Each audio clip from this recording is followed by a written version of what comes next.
नमस्कार दोस्तों, उम्मीद करता हूं आप सब लोग ठीक होंगे, खुशहाल होंगे और अपने घरों में सुरक्षित होंगे।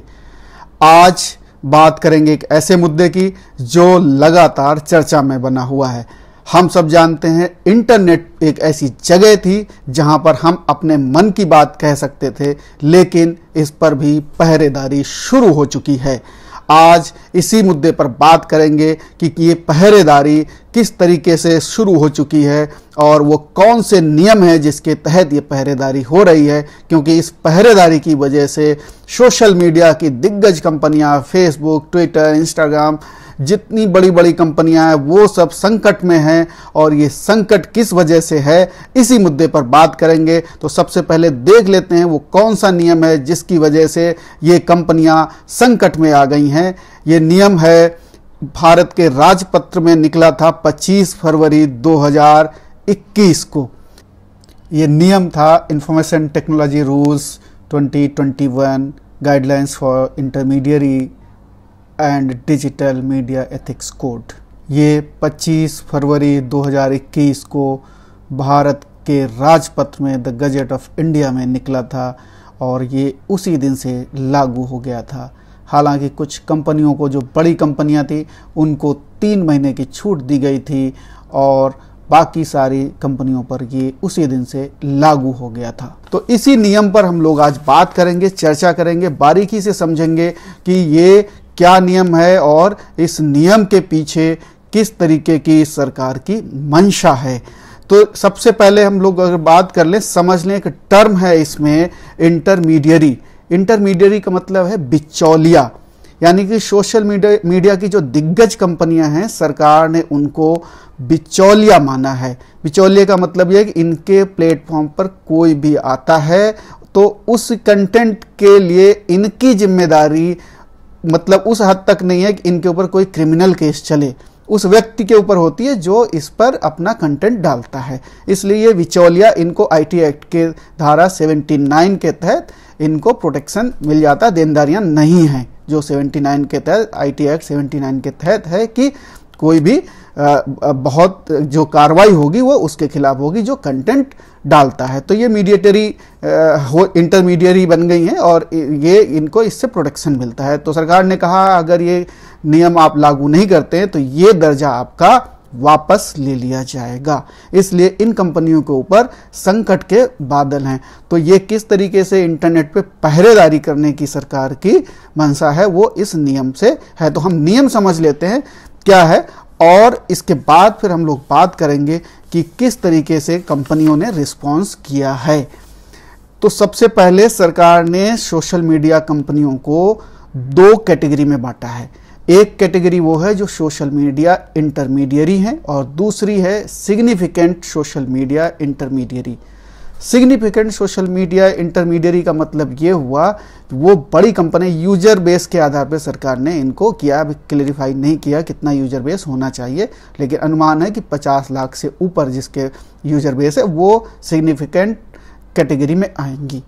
तो इस 2 कैटेगरी में बांटा और इनके लिए गाइडलाइंस सरकार ने जारी की हैं और वो सरकार ने जो गाइडलाइंस जारी की हैं उस पर हम लोग आज देख लेते हैं एक एक करके कि वो गाइडलाइंस क्या हैं जिस पर सरकार ने बहुत ज़्यादा फोकस किया है कि इनको लागू करना है। सरकार छूट देने के मूड में बिल्कुल भी नहीं है। तो नंबर 1 इसमें कहा गया है सोशल मीडिया की जो ये कंपनियां हैं इनके लिए कि ग्रीवांस रिड्रेसल मैकेनिज्म बनाना होगा। आपको कोई भी शिकायत आएगी उसके लिए आपके पास एक पुख्ता मैकेनिज्म होना चाहिए। नंबर 2 उन्होंने कहा कि 24 घंटे में शिकायत दर्ज होनी चाहिए और 14 दिनों में उसका निपटारा हो जाना चाहिए। 14 दिनों में निपटारा करना अनिवार्य कर दिया गया है। इसके अलावा उन्होंने कहा कि महिलाओं के सम्मान से जुड़ी हुई अगर कोई शिकायत आती है तो उसको आपको 24 घंटे के अंदर वो कंटेंट हटाना पड़ेगा और 14 दिन में जो वो निपटारा करना वो तो करना ही है, 24 घंटे के अंदर उस कंटेंट को आपको हटाना पड़ेगा।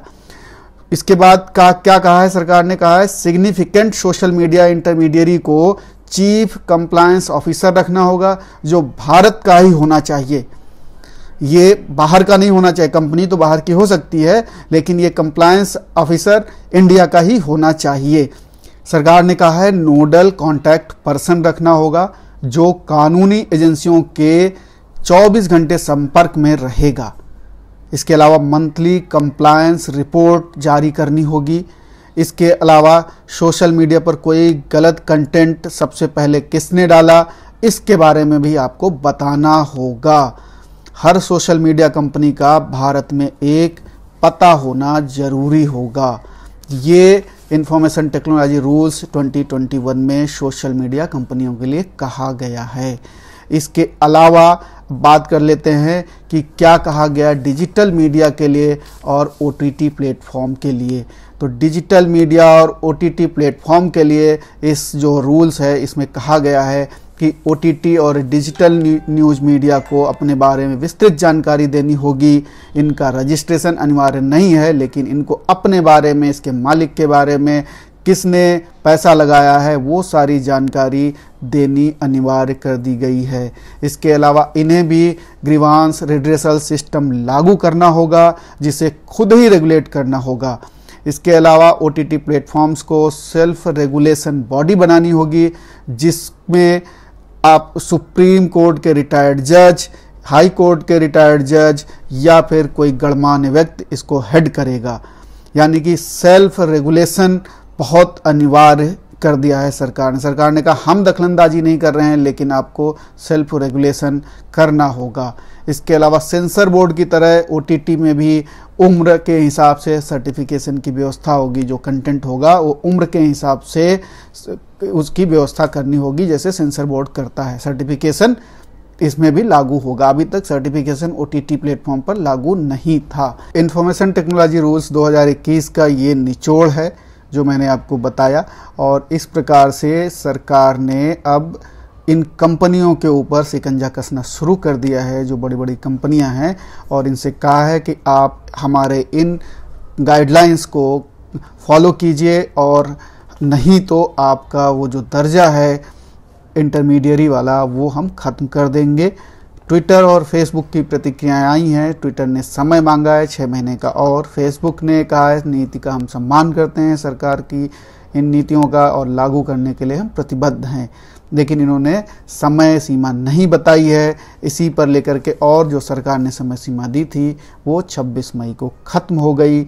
इस प्रकार अब आप इन दोनों बड़े प्लेटफॉर्म्स, 2-3 जो ये सारे बड़े प्लेटफॉर्म्स हैं, यूट्यूब है, फेसबुक है, ट्विटर है, इंस्टाग्राम है, इनके करोड़ों यूजर्स हैं, और उनके लिए संकट है कि क्या सरकार क्या फैसला लेगी। क्या ये बंद होंगे या ये चलते रहेंगे, कुछ समय और देगी। मेरा मानना है कि सरकार कुछ और समय देगी, बंद नहीं होंगे ये चलते रहेंगे। तो आपको चिंता करने की ज़रूरत नहीं है, और आप इन पर आप अपना जो भी अकाउंट है उसको आप सुरक्षित समझिए। सरकार इन्हें और समय देगी, और क्योंकि इसमें बहुत बड़ा बिजनेस इन्वॉल्व है। यूं ही कोई भी सरकार इतनी बड़ी बड़ी कंपनियों को अपने हाथ से जाने नहीं देगी। लेकिन ये ज़रूर है कि सरकार इसके लिए प्रतिबद्ध है कि इन कंपनियों को मानना ही होगा। ये जो रूल है, इस रूल्स में जो भी नियम कानून कहे गए हैं, बताए गए हैं, इन्हें मानना ही होगा। ये इंफॉर्मेशन टेक्नोलॉजी रूल्स 2021 है, और सरकार इसको लेकर सख्त है। अब देखना ये होगा कि ये कंपनियां क्या फ़ैसला लेती हैं और सरकार क्या फ़ैसला लेती है। उम्मीद करता हूँ आपको ये सारे नियम समझ में आ गए होंगे, किस तरीके से सोशल मीडिया, डिजिटल मीडिया और OTT प्लेटफॉर्म्स को एक तरीके से पहरेदारी में रखने की कोशिश की जा रही है। नमस्कार।